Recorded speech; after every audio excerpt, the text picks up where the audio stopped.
Thank you for indulging me. Councilor Carlone. Thank you, Mr. Vice Mayor. I think we all agree this is quite a report.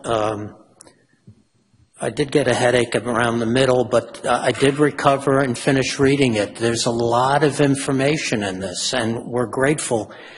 But because of that, and I know tonight's not the night, there are questions. I have questions on how you do things, and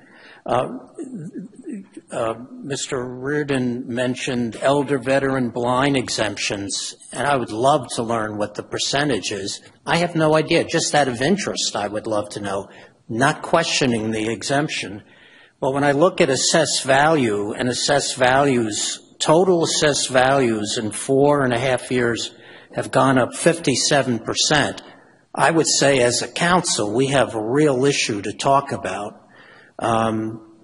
I know tonight's not the night for that. There's a comment in here under residential sales price assessment that individual neighborhoods also showed some inconsistent growth trends and required review.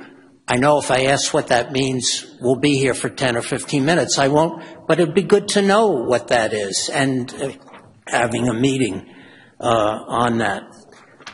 One thing that I think we should rephrase or have a preliminary meeting is options for the city are fairly limited. Failure to approve the recommended classification. I'm not saying we're going to do that, but when you read that, you go, well, wait a minute, what if we have questions? Failure to approve the recommended classification, residential exemption, and the doubling of statutory exemptions would result in significantly higher taxes.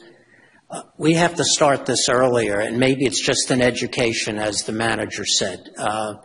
But if we're responsible for this, we should really understand it and what is doable and what's not. And I feel obligated to bring up once again, I understand in words why we, with the lowest tax rate, still feel obligated to lower it even more.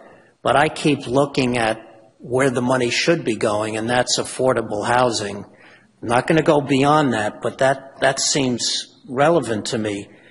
The residential exception, 2/3 of the people in Cambridge are renters. They're renters because they can't afford houses. So I would say many of them are at even a lower threshold of income, percentage-wise, to house owners. Somehow there should be a balance there. And I'm not saying this because there's more renters. It just makes sense that we have to look at that in the future. And later on, again, in this excellent write-up, I learned a lot. Residential exemptions, it mentions that I believe was like $125 were saved through this payment to lower the tax rate was saved on $1.5 million house, or $1.3 million, whatever it was. That's a cup of coffee a week. And that could go much more effectively into affordable housing.